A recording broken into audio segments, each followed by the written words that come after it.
Bharatiya Janata party के सांसद गोपाल ठाकुर जी हमारे साथ हैं, जो दरभंगा से आते हैं और इनसे हम जानना, इस समय देखा जाए तो मुंबई के प्रवास दौरे पे आए हैं। सर, सबसे पहले मैं जानना चाहूँगा कि आपको भारतीय जनता पार्टी ने एक बड़ा जिम्मेदारी दी है।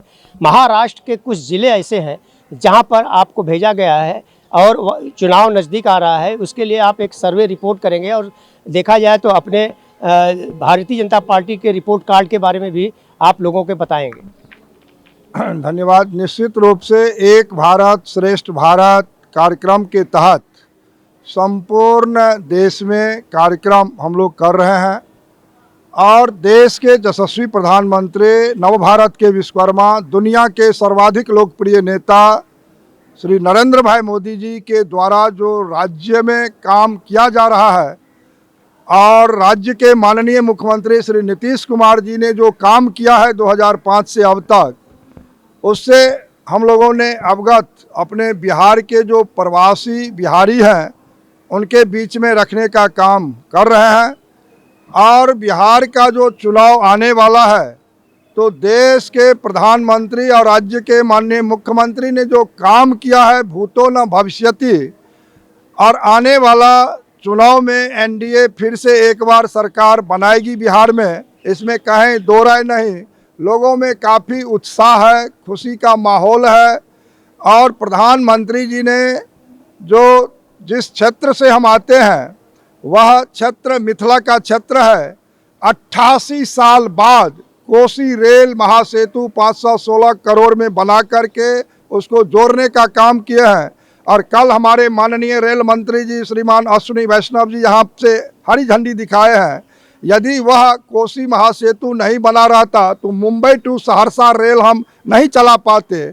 आज अनेकों रेल में जो काम बिहार में हुआ है, 91 स्टेशनों को वहाँ पर अमृत भारत स्टेशन के रूप में काम चल रहा है। और इस बार के बजट में रेल ने वहाँ 10,500 करोड़ दिया और 14 से 24 के बीच में 95,000 करोड़ की राशि बिहार को मिला भारत की सरकार से। और वहाँ पर दोहरीकरण, विद्युतीकरण, नया रेल लाइन का निर्माण, नमो भारत, अमृत भारत, सारे ट्रेन, वंदे भारत वहाँ पर मिला है। लोगों में काफ़ी खुशी है। जहाँ से हम आ रहे हैं, बिलोंग करते हैं दरभंगा संसदीय क्षेत्र से।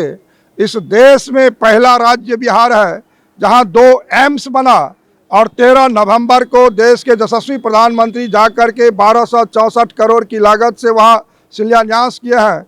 उत्तर बिहार के 8.5 करोड़ आबादी को वह वरदान साबित होने वाला है और नेपाल के भी 14 जिला के लोग उससे उपकृत होंगे।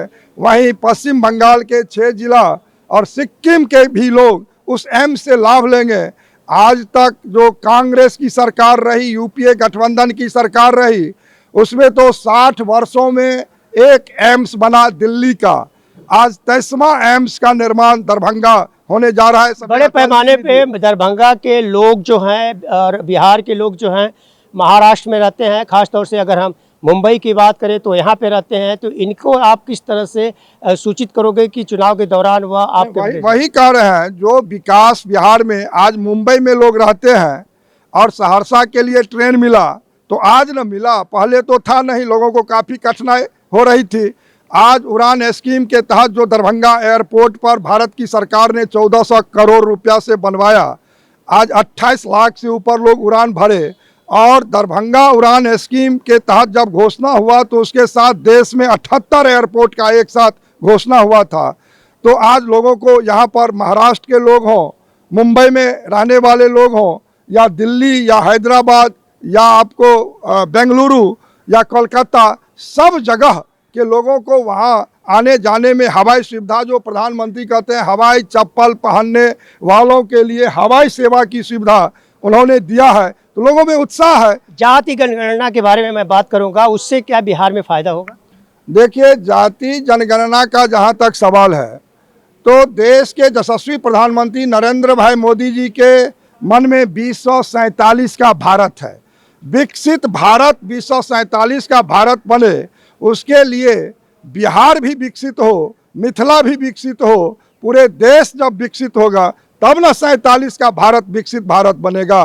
तो उसके लिए चाहे वंचितों के लिए, अति पिछड़ों के लिए सब, जब जनगणना होगा तो सर्वे में सारा विषय आएगा। अभी तो 25 करोड़ गरीबी से निकालने का काम देश के प्रधानमंत्री ने किया, और जनगणना से जो छूटे बचे लोग होंगे वो भी निकल के सामने आएंगे, उसका भी विकास होगा। जो प्रधानमंत्री कहते हैं सबका साथ सबका विकास, तो निश्चित रूप से इस जनगणना से इस देशवासियों को, बिहार वासियों को बहुत ज़बरदस्त लाभ होने वाला है। तो आपने देखा कि बिहार में क्या क्या विकास हुए हैं और विकास कार्य कितने स्तर तक गए हैं, और महाराष्ट्र खास तौर से मुंबई में रहने वाले जो बिहार के लोग हैं उनके बारे में क्या क्या जानकारी है वो दी गई है, और यहाँ से एक ट्रेन भी चलाई गई है दरभंगा के लिए। तो ये सारी उपलब्धियाँ हैं। अब देखने की बात यह होगी कि चुनाव पे इस पर कितना असर पड़ता है। आन टीवी न्यूज़ के लिए कैमरामैन बाला के साथ हरीश तिवारी।